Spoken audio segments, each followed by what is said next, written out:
damai sejahtera Allah yang melampaui segala akal, itulah yang memelihara hati dan pikiran saudara-saudara di dalam Kristus Yesus Tuhan kita. Amin. Shalom.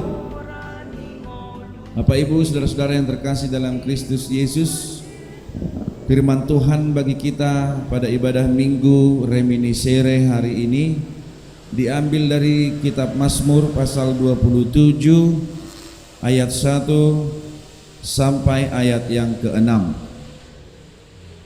Marilah kita mengikuti pembacaan Alkitab. Saya akan membacakan untuk kita. Beginilah firman Tuhan. Dari Daud, Tuhan adalah terangku dan keselamatanku. Kepada siapakah aku harus takut? Tuhan adalah benteng hidupku. Terhadap siapakah aku harus gemetar? Ketika penjahat-penjahat menyerang aku untuk memakan dagingku, yakni semua lawanku dan musuhku, mereka sendirilah yang tergelincir dan jatuh. Sekalipun tentara berkemah mengepung aku, tidak takut hatiku. Sekalipun timbul peperangan melawan aku, dalam hal itu pun aku tetap percaya. Satu hal telah kuminta kepada Tuhan, itulah yang kuingini, diam di rumah Tuhan seumur hidupku, menyaksikan kemurahan Tuhan dan menikmati bait-Nya. Sebab Ia melindungi aku dalam pondok-Nya pada waktu bahaya. Ia menyembunyikan aku dalam persembunyian di kemah-Nya. Ia mengangkat aku ke atas gunung batu. Maka sekarang tegaklah kepalaku mengatasi musuhku sekeliling aku. Dalam kemah-Nya aku mau mempersembahkan korban dengan sorak-sorai. Aku mau menyanyi dan bermazmur bagi Tuhan. Demikian pembacaan firman Tuhan. Bapak Ibu saudara-saudara yang dikasihi Tuhan Yesus Kristus, Minggu Reminiscere dalam topik minggu mengatakan menyaksikan kemurahan Tuhan. Saya mau mengingatkan kita kembali, saya pikir masih segar dalam ingatan kita doa seorang mantan penyanyi yang bernama Neno Warisman. Ingat ya, waktu Pilpres 2019 kemarin, doanya berkata seperti ini: jangan engkau tinggalkan kami dan menangkan kami, karena jika engkau tidak memenangkan kami, kami khawatir tidak ada lagi yang menyembahmu. Ingat ya, masih sangat segar di ingatan kita seolah-olah, dan beberapa pihak menilai doa itu mengancam Tuhan. Jika dia dan kelompoknya tidak menang, maka tidak ada lagi yang menyembah Tuhan. Viral itu doa Neno Warisman waktu itu. Ya, tidak hanya Neno Warisman, di sekitar kita juga mungkin kita dengar kabarnya. Kalau tidak salah tahun 2022 itu terjadi kecelakaan remblong di sekitaran Jalan Asahan Batu Ampat. Lalu ada salah satu korban marga Sidabutar, entah borunya, entah sepupunya, anak abangnya atau anak adiknya mengatakan, itulah makanya saya jangan dilawan, katanya kan, sudah kau terima akibat dari perbuatanmu, katanya gitu dalam postingan. Ya, entah itu boru abangnya atau boru adiknya, yang pasti ada masalah lah dalam keluarga ini. Amang inang, kedua peristiwa ini menggambarkan mayoritas manusia menginginkan kehancuran bagi musuh-musuhnya, dan kesuksesan, kebahagiaan, perlindungan bagi dia. Dalam nas ini dapat kita lihat Daud juga berdoa yang sama, ya. Daud juga mendoakan hal yang sama. Terlebih di ayat 2, ketika penjahat-penjahat menyerang aku untuk memakan dagingku, yakni semua lawanku dan musuhku, mereka sendirilah yang tergelincir dan jatuh. Padahal amang inang, kisah ini, doa ini diucapkan juga adalah terhadap orang yang menganggap Daud adalah musuh, yang juga adalah orang Israel, umat pilihan Tuhan. Luar biasa kan? Sesama umat Tuhan yang katakanlah ada kecemburuan, ada iri hati, ada dendam, lalu doanya seperti itu, mendoakan celaka bagi musuh-musuhnya. Karena memang sekalipun dalam satu pihak seperti Daud dan Saul, walaupun sama-sama umat Tuhan, sama-sama umat pilihan Tuhan, sama-sama bangsa Israel, sama-sama yang menyembah Tuhan Allah, tetapi mereka bertikai, salah satu dari keduanya pasti ada yang salah. Amang inang, ya memang begitulah manusiawi itu, ya. Itu sangat manusiawi. Jika kita merasa dalam pihak yang benar, jika kita merasa dalam pihak yang dikorbankan, dijolimi, kita pasti rindu melihat orang yang menjolimi kita, orang yang berlaku tidak adil bagi kita, mendapat ganjaran. Ya, bahkan dalam doa-doa kita terucap. Itulah karakter asli manusia. Karena dosa itu amang inang. Itulah sebabnya Yesus Kristus datang ke dunia ini untuk menyempurnakan hukum kasih Allah. Maka luar biasa kalau kemudian Yesus Kristus mengatakan, kasihilah musuhmu, berdoalah bagi mereka yang menganiaya kamu. Artinya doa-doa yang positif. Lalu kita dengan alasan kemanusiaan mengatakan bagaimana mungkin? Itu tidak mungkin kita lakukan, begitu ya. Amang inang, Yesus mau mengatakan bagaimana? Bagaimana Yesus menanggapi orang-orang? Yesus tidak memusuhi orang-orang ya, tapi orang-orang yang memusuhi dia. Bagaimana Yesus menanggapi orang-orang yang memusuhi dia? Ketika di atas salib dia mengatakan, ampunilah mereka sebab mereka tidak tahu apa yang mereka perbuat. Dalam doa Yesus itu dapat kita lihat amang inang rasa kasihan. Rasa kasihan kepada orang-orang yang memusuhi dia. Kasihan karena apa? Karena dialah sebenarnya Allah itu yang menciptakan semua umat manusia. Jadi rasa kasihan itu diperkosa oleh dosa, diperhamba oleh dosa, sehingga dengan tega dan berani melakukan yang tidak baik kepada Yesus. Ketidakadilan itu yang terjadi pada Yesus. Amang inang, saudara-saudara yang dikasihi Tuhan Yesus Kristus, maka yang pertama sekali kita lihat dari nas ini adalah mari senantiasa memiliki kasih yang besar sama seperti kasih Yesus Kristus. Maka dengan demikian akan ada, selalu ada, dan akan terus ada orang-orang yang akan menganggap kita musuh. Sama seperti Yesus, ya. Jadi yang pertama hendaknya kita lakukan adalah berbelas kasihanlah bagi mereka. Sebab mereka akan merasa tidak enak melihat kebahagiaan kita. Sebab mereka akan menderita melihat kesuksesan kita, sebab mereka akan sakit hati melihat kita bersukacita.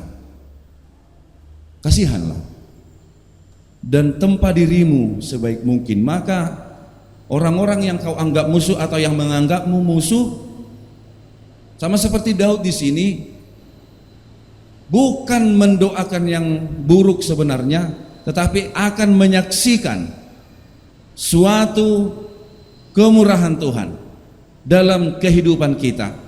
Dan mereka, orang-orang yang menganggap kita musuh, akan menyaksikan yang sebaliknya, menuju pada kebinasaan jika kita memang pada pihak yang benar. Itu yang pertama. Milikilah kasih yang besar, kasihanilah mereka yang membencimu, kasihanilah mereka yang menganggapmu musuh. Dengan cara itu kita akan menyaksikan kemurahan Tuhan. Yang kedua, Manginang, sebenarnya apa itu musuh? Coba kita deskripsikan dulu. Apa itu musuh? Coba dalam satu kata. Apa itu musuh? Ada seseorang yang mau mengatakan sesuatu? What is enemy? Tidak ada konsep itu dalam Allah. Jadi musuh itu sebenarnya adalah mantan kawan, ya, mantan kawan, bahkan mantan sahabat. Mungkinkah Anda bermusuhan dengan orang yang tidak Anda kenal? Tidak mungkin itu. Tidak mungkin. Pasti ada masa lalu. Sama seperti Daud dan Saul yang dulunya adalah, ya, Daud bekerja menghibur Saul yang siteres karena berjuang sebagai raja memimpin Israel. Dia siteres suntuk, lalu Daud memiltik hasapi, membunyikan kecapi, menghibur Daud. Betapa Saul senang kepada Daud. Mereka bersahabat, iya kan? Ya enggak? Lalu kenapa jadi musuh? Karena Saul cemburu rakyat Israel lebih banyak mengeluh-elukan Daud. Saul membunuh beribu-ribu, tapi Daud membunuh berlaksa-laksa musuh, katanya. Muncul kecemburuan, muncul konflik, muncul akhirnya, saya yang raja kok dia yang dielu-elukan, katanya. Akhirnya Saul menginginkan kematian Daud dan mengejarnya. Lalu beberapa kali Daud berada dalam keadaan yang mencekam, keadaan yang mengancam nyawanya, keadaan yang memprihatinkan. Tetapi atas perlindungan Tuhan, kalau kita baca judul nas ini adalah aman dalam perlindungan Tuhan. Karena perlindungan Tuhan, karena bait Tuhan yang begitu kudus, dan karena ia bersembunyi dalam persembunyian Allah, dalam kemah Allah, Daud selalu selamat. Amang-inang, perlu kita perhatikan, kita catat di sini. Coba bayangkan dalam hatimu, siapa sih yang membenci aku? Siapa sih yang kubenci? Pasti ada hubungan baik dulunya. Pasti ada hubungan baik dulunya.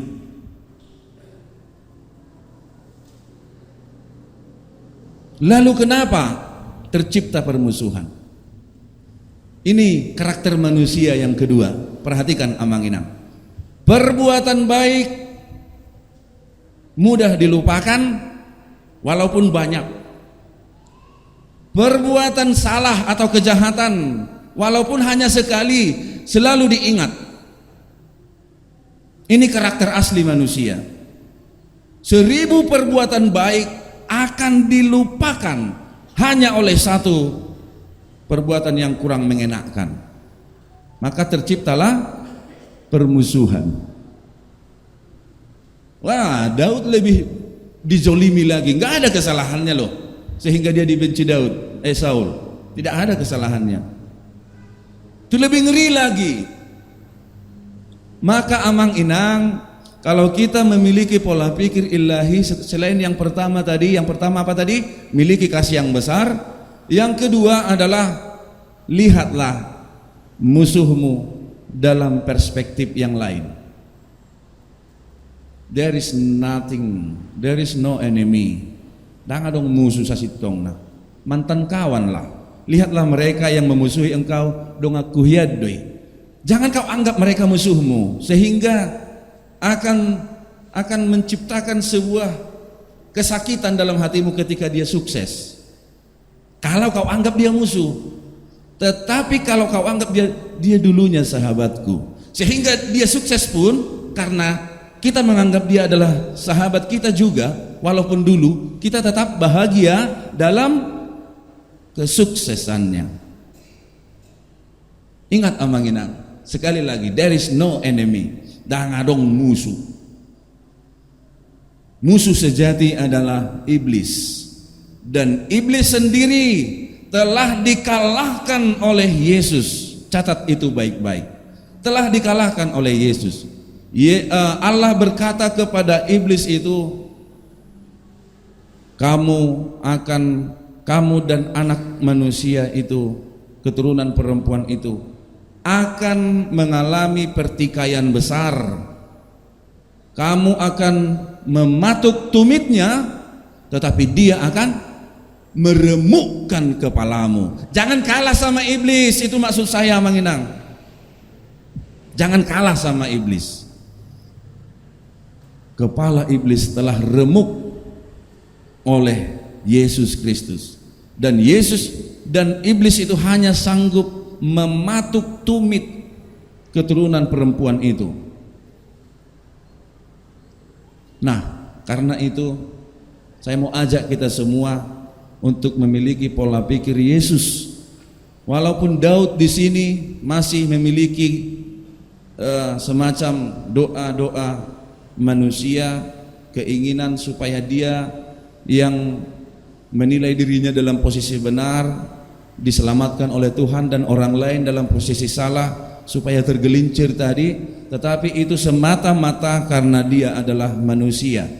Yesus telah menyempurnakan dan membaharui. Itulah sebabnya ada perjanjian lama, ada perjanjian baru. Perjanjian lama itu adalah pola pikir manusiawi yang terjadi dalam kehidupan manusia, tetapi perjanjian baru adalah pola pikir Allah yang terjadi dalam pikiran manusia, bukan lagi pola pikir kita. Itu perjanjian baru. Maka doa-doa yang kita bahas tadi jangan sekali-kali terucap dari dua orang percaya. Jangan sekali-kali terucap dari mulut orang beriman. Hancurkan dia Tuhan, biar aku rajin beribadah. Jangan. Kau sudah lihat Tuhan sakit kali dibikinnya sama aku, biarlah sengsara hidupnya. Jangan. Tidak seperti itu yang Yesus ajarkan. Berdoalah bagi mereka, doa yang mendatangkan berkat. Berkatilah orang-orang yang membenci engkau, katanya kan. Maka selain yang pertama tadi, amanginang, milikilah kasih yang besar. Dengan begitu kita bisa memandang sesama kita sebagai saudara, dan kita akan melihat kemurahan Tuhan. Kedua, marilah kita senantiasa melihat sesama kita dengan perspektif lain, apalagi musuh, ya. Yang ketiga, yang terakhir adalah learn by future. Belajar dari masa depan. Kenapa mesti belajar dari masa depan? Kalau manusia kan gitu kan, belajar dari masa lalu. Iya kan? Tetapi kita diajak oleh pemazmur di sini adalah learn by future. Di sini pemazmur mengatakan, aku ingin satu hal telah kuminta Tuhan, itulah yang kuingini, diam di rumah Tuhan seumur hidupku, menyaksikan kemurahan Tuhan dan menikmati baiknya. Apa itu learn by future? Ada yang mau hidup selamanya di dunia ini?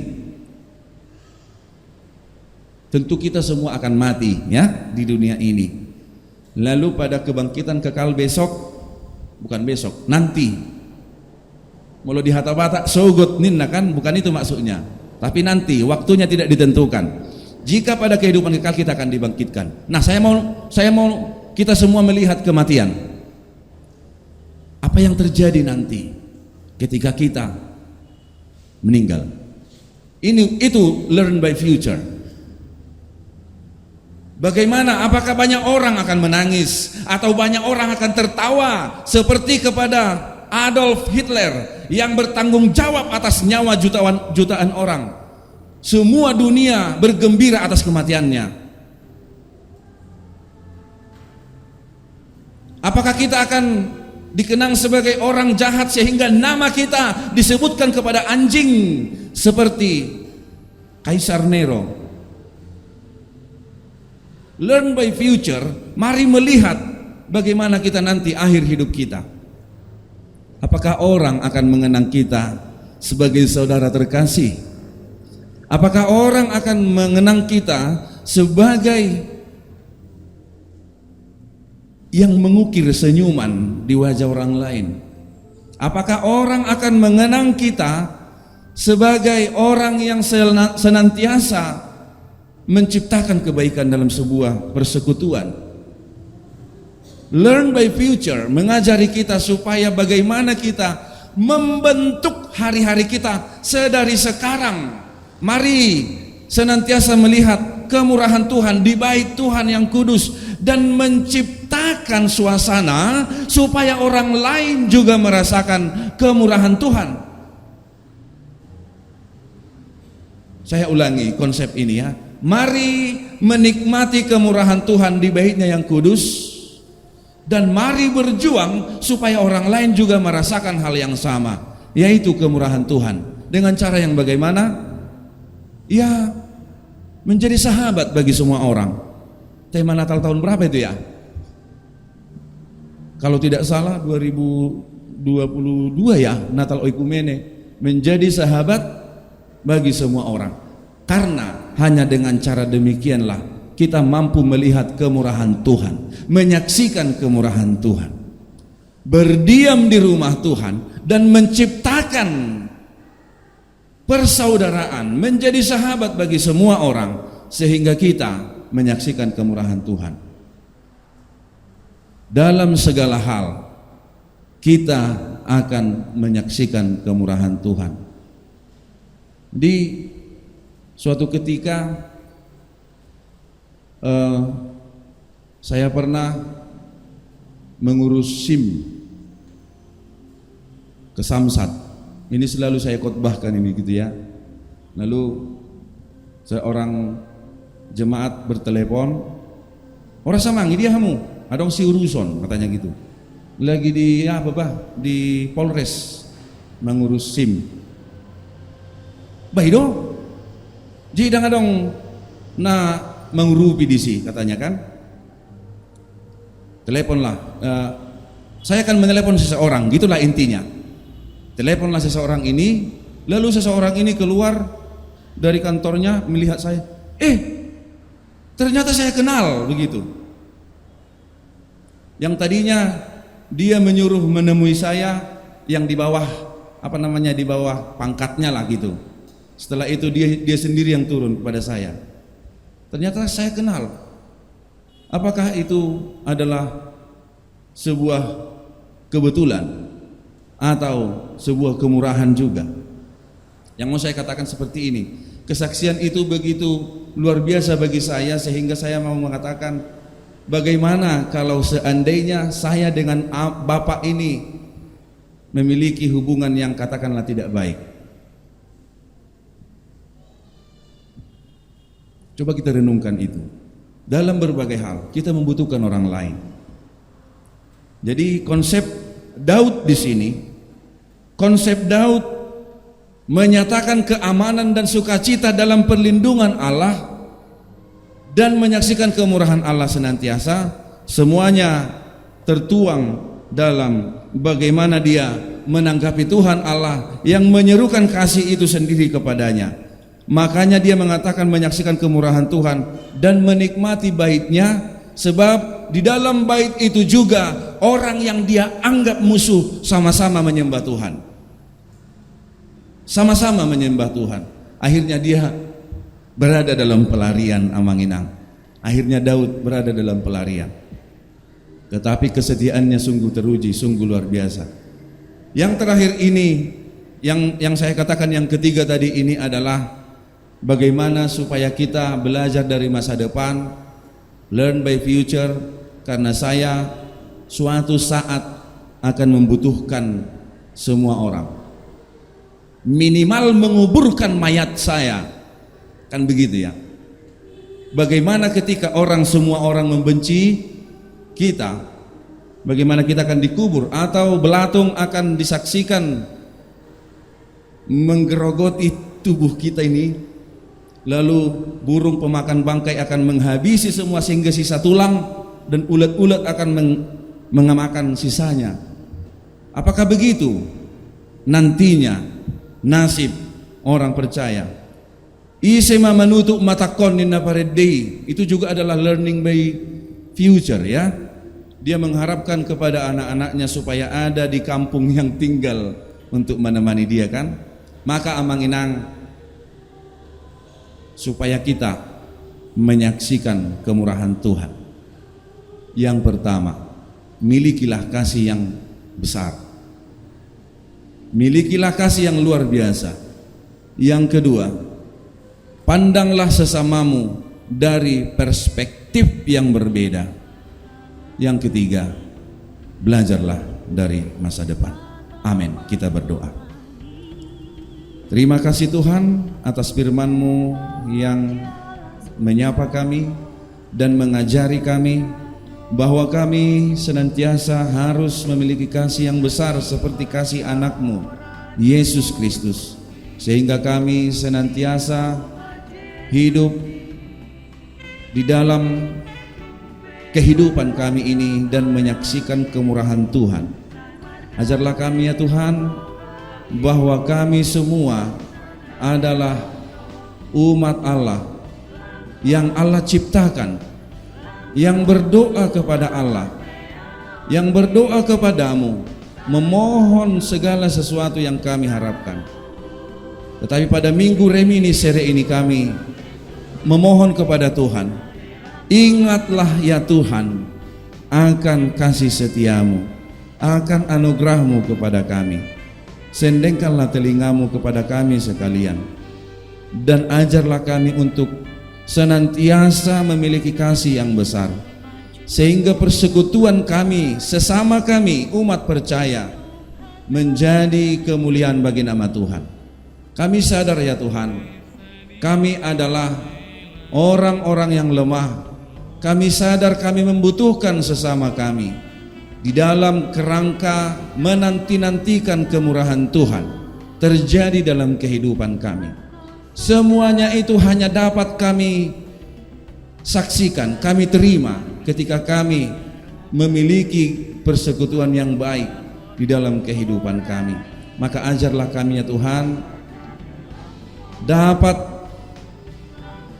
memaknai keberadaan kami sebagai sesama umat ciptaan-Mu yang harus saling mengasihi. Kalau ada ya Tuhan hal-hal yang tidak baik di dalam perjalanan persekutuan kami, ingatkanlah kami bahwa kami bersumber dari Tuhan saja. Tuhanlah yang menciptakan kami, Tuhanlah yang memberikan nafas kehidupan bagi kami, Tuhanlah yang menyelamatkan kami, Tuhanlah yang menebus kami dari dosa, sehingga persekutuan kami dapat semakin baik, sehingga kami dapat bersama-sama menciptakan kebaikan dan semua pihak akan menyaksikan kemurahan Tuhan. Ajar kami senantiasa belajar dari masa-masa yang akan datang. Benar ya Tuhan, pelajaran berharga terjadi pada masa lalu, tetapi alangkah berhikmatnya orang yang dapat belajar dari masa depan. Mampukan kami semua Tuhan untuk melakukan hal yang sama, mengingat akhir hidup kami, sehingga mulai dari sekarang kami mempersiapkan hidup yang lebih baik, yang berkenan di hadapan Tuhan. Berkati kami seluruhnya Tuhan, mampukan kami hidup seturut kehendak-Mu. Dalam Yesus Kristus kami berdoa, amin.